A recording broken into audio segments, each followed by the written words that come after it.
Hello, everyone, and welcome back to the latest edition of the Jacob Elyachar Podcast, the 5th anniversary season. I'm your host, Jacob Elyachar, the chief content producer and writer at jakestick.com, pop culture entertainment news website. If you're watching us on YouTube, please give us a thumbs up and please subscribe to my YouTube channel. If you're listening to us on any of our audio platforms, download this episode, subscribe to the podcast, and please leave a 5-star rating. I'm thrilled to welcome our next guest. She is a singer and rapper who's been profiled in Nadula Magazine, Pop Culturist, She Bops and Vents Magazine. As of this recording, she has 7.5 thousand Instagram followers and 117,000 TikTok followers. So please help me welcome Mandy Rose to the podcast.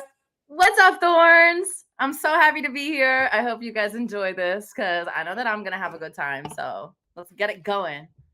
Thank you so much, Mandy, for being here. And the Thorns are your groupies?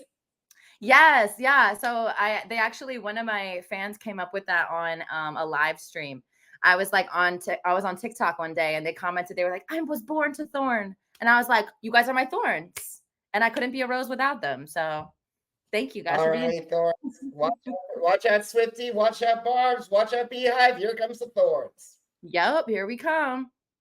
All right. So Mandy, let's get started. So when did you get interested in performing and how did that passion evolve and desire to pursue a career in the entertainment industry? I feel like I've just been ready to perform since I was born onto this planet. I seeked every little bit of attention I could as a kid. I really was that kid that just wanted everyone to watch me do everything.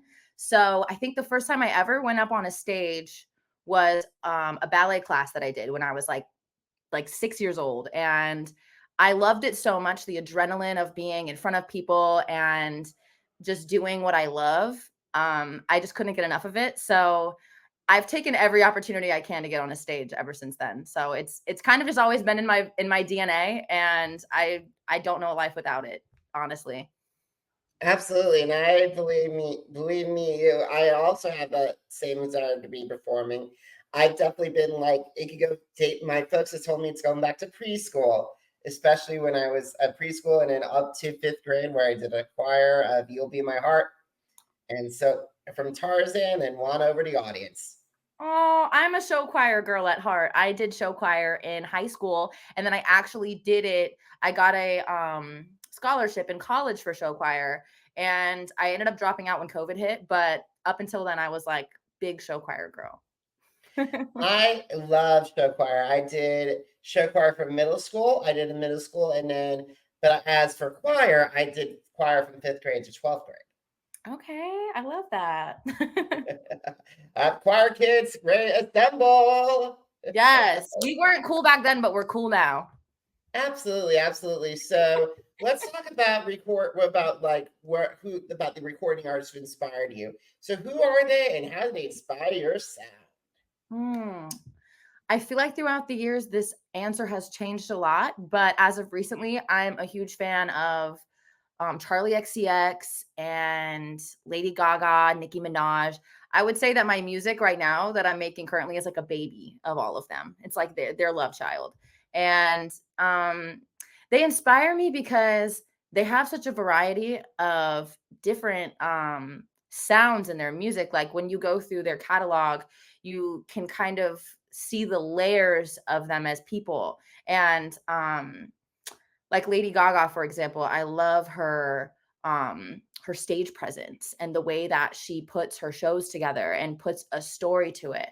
Charlie XCX, I love that she takes a very futuristic route to her music. I feel like when I listen to her stuff, it's like something I haven't heard before. So I really like outlandish things that make me think, oh, this is like never been done, never been seen. And it makes me kind of want to like push my boundaries and try new things. So That's amazing. I gotta say, I love Gaga. I saw her in concert way back during the Born This Way ball in Kansas City. So I'm so glad I got to see her perform live. And then I gotta say, I was listening to your music and I've seen a whole lot of Nicki. Nicki is like, she was probably the first female rapper that I started listening to. And, you know, one of my best friends from elementary school was actually the one that put me onto her. And ever since then, I was just always memorizing her lyrics. So I think that her flow kind of naturally is like in my veins at this point. Like I just can't help it. And she's mastered a lot of great. Yeah, she's a rapper, but however, she's mastered a lot of hits like Super Bass and in Starships and then all the way up to the Anaconda. The Night is young. The Night's Still Young, and all of her collaborations with David Guetta. Mm-hmm. She's amazing. I love sonically how she's kind of come into her own as well from, her pop rap hits into like the things she even does now. I love all of it. Everything that Nicki does. And all of her crazy wigs and outfits. Huge inspiration for me. And I gotta say this: without Nicki Minaj, I don't think we'd be hearing about Cardi B or Megan Thee Stallion. I think that she really set the tone for female rappers in general. I think for a long time there was like maybe a negative stigma or just like people not taking women seriously if they want to rap, and Nicki was the one that really set the bar and said no, like don't mess with us. And since then there's been like a boom, and even like Lotto and like all of these like newer like Bia, all of these newer up and coming rappers that have really grown into their fame recently. I'm like, who knows if that would be a thing without Nicki. Absolutely, we cannot forget Salt and Pepper or Missy, who laid the groundwork. Can't forget them. That's a fact. Absolutely, absolutely. So we're not here to talk about Nicki. We're not here to talk about Missy or Salt and Pepper or Cardi B. We're here to talk about you, Mandy. So what have been some of the challenges that you faced staying in the music industry, and how have you overcome those obstacles? Well, I will say that it kind of felt like when I started posting on my music on TikTok, it took off pretty quickly. It was actually the first beat I ever made that um I posted, and that was RHS, and it literally like blew up overnight. And I think going into this industry, I kind of had an expectation that it was going to be smooth sailing and it was just going to keep going up from there. And, I was going to be a viral sensation for the rest of my life. And when I realized that like that's just not how reality works, and one viral moment doesn't mean that you're set in stone, and you have to really put in the work. You have to be obsessed with it. You have to love what you do to keep going in this industry, because there is a lot of competition, and to stand out and be your own person and be your own sound, it takes a lot of time and effort. So I would say one of the biggest challenges for me has been taking off my rose colored glasses and getting serious of how am I going to build myself from the ground up, you know? I totally get that. I have been in this industry for over 13 years, and I haven't been podcasting. This is my 5th anniversary for podcasting. So I rather play the long game like two of my heroes, Regis Philbin and Barbara Walters, and have a career that's long, that has like over 50 years, than rather be someone that's like has hit big and then fizzled out and then end up on Entertainment Week Tonight's Where Are They Now? Exactly. I'm like, I don't see myself doing anything else with my life. I mean, other than, I've thought about doing more things like this and writing books, but really being a creative is what I love. And I can't imagine not playing the long game. So through all the ups and downs, I've never had a single doubt in my mind that I'm going to keep going no matter what. So Absolutely, absolutely. And everybody says, like, look at when Justin Bieber hit it with Baby, it took him years to get that.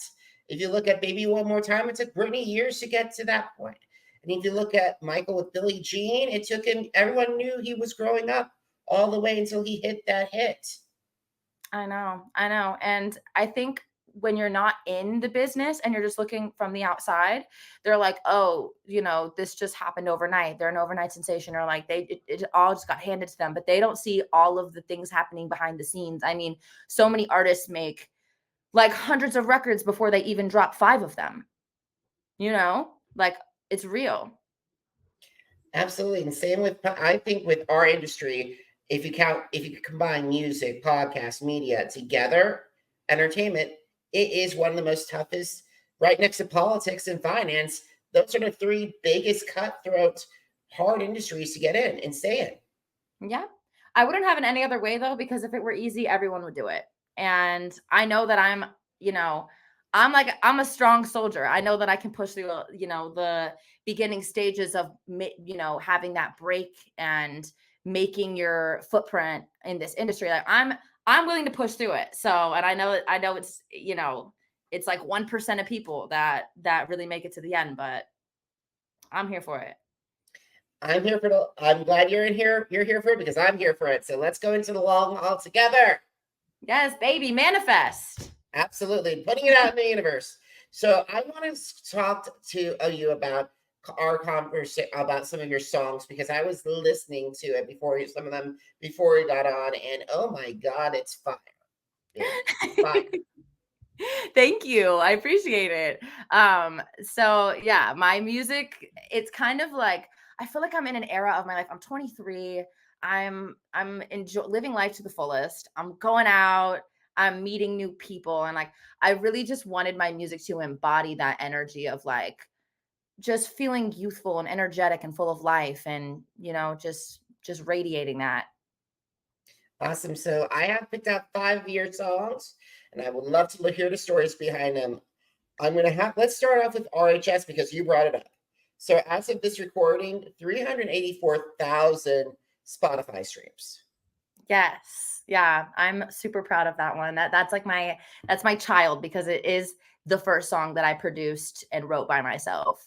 Um and it was a new sound for me. That was the first time I ever really stepped into that, like, um it has like a little bit of like a drag tone to it. A lot of drag queens were very intrigued by the song, and it was the first time I really like stepped out of my comfort zone and tried something like that. So yeah, that's an exciting one for me.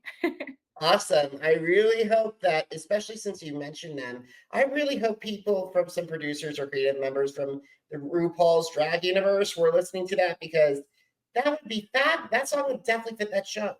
Absolutely. And you know what? I've had a couple of like drag queens out here in LA send me videos of them performing my songs like RHS in their shows. And I actually like, because I'm still a small artist, I like to have very personable interactions with them. So I actually got to meet them in person, and now we're very close friends. So it's been I've been so accepted by that community and so loved.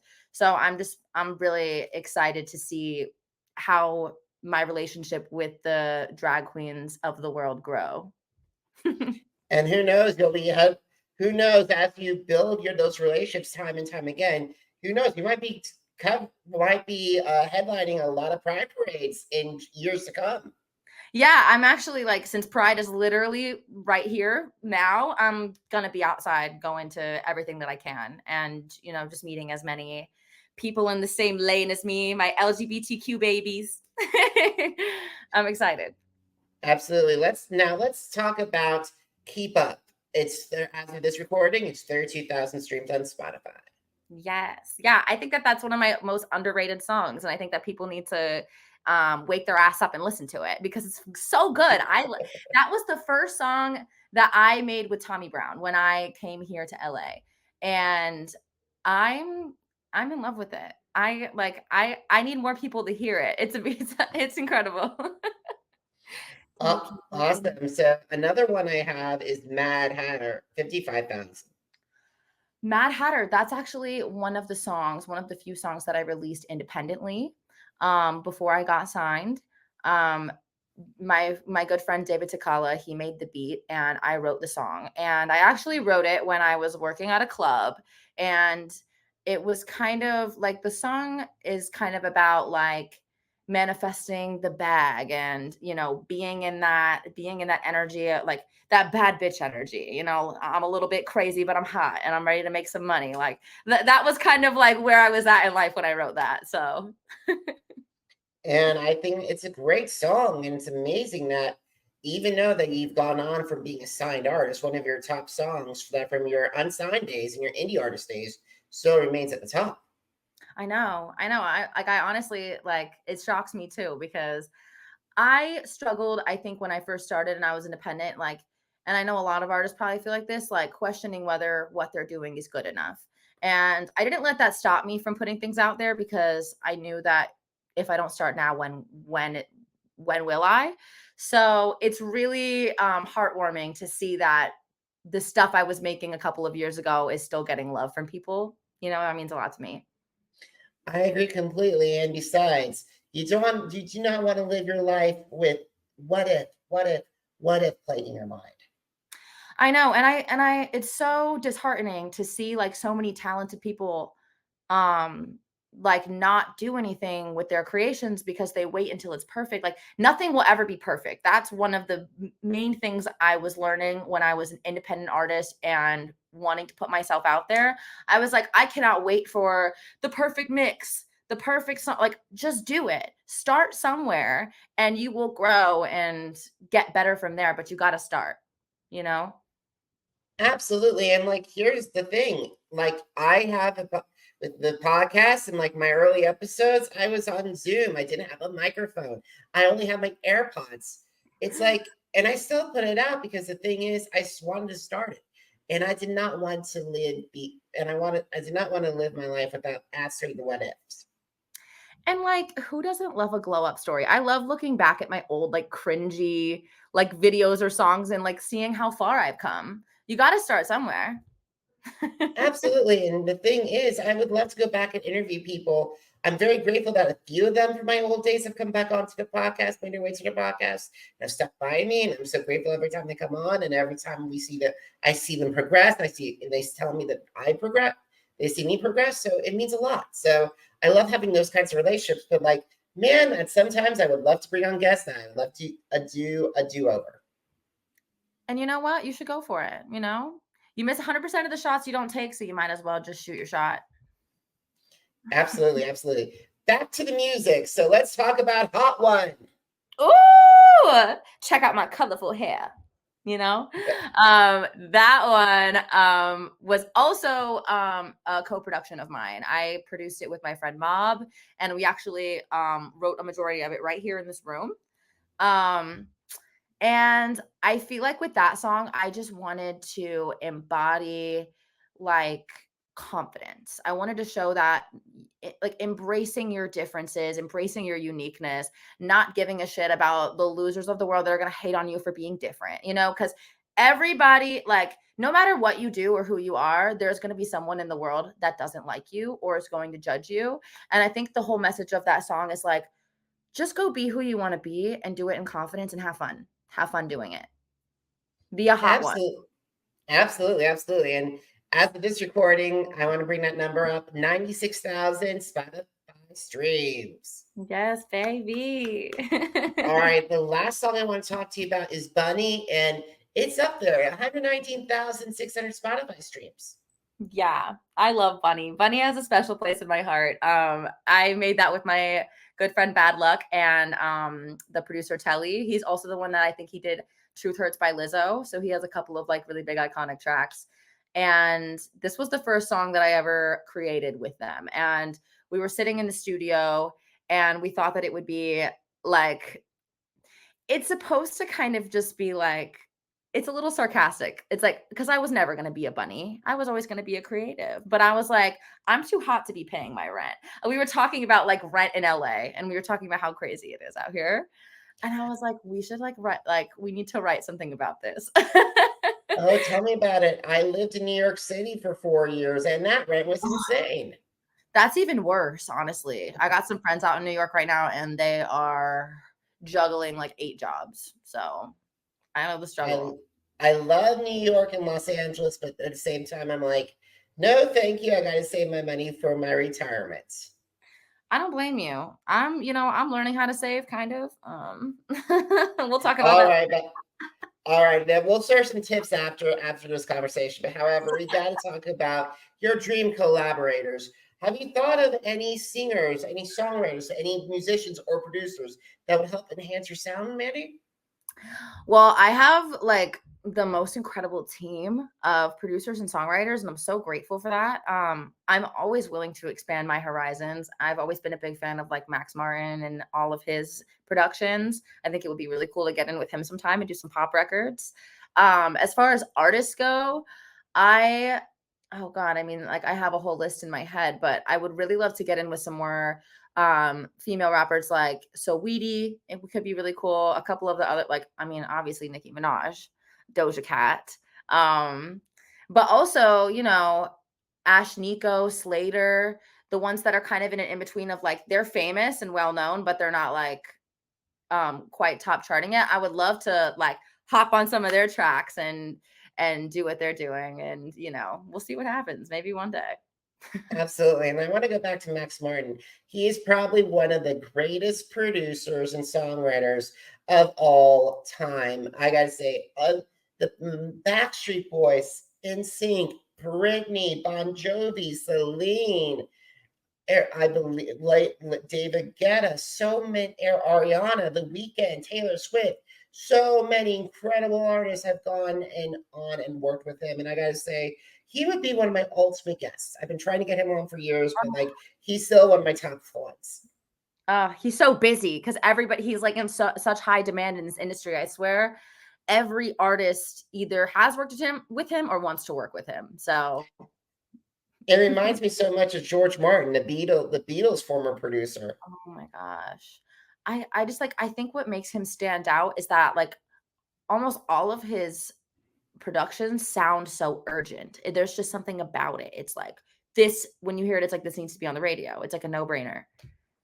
And I remember the days of listening to Larger Than Life, Oops, I Did It Again, Stronger, Bye, Bye, Bye, It's Gonna Be Me. All those, and then to this modern day of like Bad Blood and Blinding Lights. He's got everything. And also Dr. Luke also has a bunch of really amazing records. I know a couple of artists that are signed to him, and like Party in the USA and all those like huge. I'm pretty sure he did that one if I recall correctly. But yeah, they both are like running. They both have been running pop for a long time, and I'm a big fan. So absolutely, but however, I would love to hear you see what you would do with Ryan Tedder and David Guetta. Ooh, I feel like some sort of like club, maybe like a little bit of EDM in there, like have some like beat drops and then like some crazy flows in there. I could see a really iconic song coming out of that. And also got to mention them, Stargate. They helped Rihanna a lot. Yes, yeah. Honestly, like if I could get in any of these rooms, I'm telling you, I'd pack my bags and go right now. All right. We got to start writing down our conversation. So what are some of your favorite social media tools that you use to connect with the fans? Well, I love the duet feature. Actually, my producer, Tommy Brown, who signed me about a year and a half ago, found me because I duetted him on Instagram. And he posted a beat and I wrote a verse to it and I just threw it out there. And that's like literally how he discovered me. And, I've just like made so many random connections from duetting people, which is like insane. If you told me that a couple of years ago, I wouldn't believe you. So the internet is an insane tool. I also love going on like live streams. I like to do live on TikTok, and almost every time I go on there, I end up connecting with at least one creative or like somebody who takes inspiration from me. And I just think it's such an incredible thing. So, I've never gone live on TikTok before. I've never gone live at all. I'll tell you one thing. People on the internet can be lethal. Like it's fun, but people in the comment section can be crazy. So you got to be prepared for anything. Oh, believe me, I've known how to do that, especially with my commentary with the challenge and AGT. Yeah. One thing else I'll definitely say is when I started having some viral moments on TikTok, I got a lot of love, but with love comes some hate too. So it was definitely something I had to learn to like just stop caring. And that was also like a huge inspiration to like my lyrics, trying to embody the energy of just unbothered, like say what you want. Like at the end of the day, my name is in your mouth. So what does that say? Absolutely. Believe me, there are people all the time like say, even your haters are taking notes. Exactly. But you gotta work. But here's the thing. Always remember, don't worry about the 5% that are haters. Focus on the 95% who are lovers and fans and want you to succeed. I think a little controversy never hurt nobody. That's all I gotta say. If I've got 90%, 95% of the people that are watching me fans, and then 5 of them saying I'm trash, I'm cool with that. I'm sleeping just fine at night. Awesome. So Mandy, last question. Are you ready? Let's go. What All is right, it? Mandy. So where can my audience find your music and also connect with you on social media? Yes. So my music is out on Spotify and Apple Music. I just dropped a new single called 888 recently. Go give some love. My TikTok and my Instagram are both Mandy Rose, BISH. I don't know if I'm allowed to curse on here, but it's supposed to be bitch. I believe me, I'll have to explicitly interview, but however, here, go ahead. Okay. And then my YouTube is Mandy Rose Music, and I've dropped quite a few music videos on there already. So go give it some love and give me some follows. So Awesome. So, guys, have you missed an episode of the Jake's Take with Jacob Elyachar podcast? Visit our channels on Amazon Music, Apple Podcasts, iHeart, Podchaser, Spotify, and Spreaker. Jake's Take with Jacob Elyachar, JACOB ELYACHAR. Now, are you on social media? I'm on social media too. Facebook, Instagram, Threads, Twitter, and YouTube. Jacob Elyachar, JACOB ELYACHAR. Want to find out what's going on with America's Got Talent? Who won the latest season of The Masked Singer? Want to find out my take on Mandy's music? Head to jakes-shake.com, the blog that started it all. Once again, jakes-shake.com. Mandy, I had a wonderful time talking with you. Thank you so much for taking time out of your schedule to talk with me today. I really appreciate it. you too, Jacob. Thank you for having me. Mwah. Well, thank you so much. And guys, thank you so much for watching. Thank you so much for listening. Until next time, have a great one, everybody. Goodbye.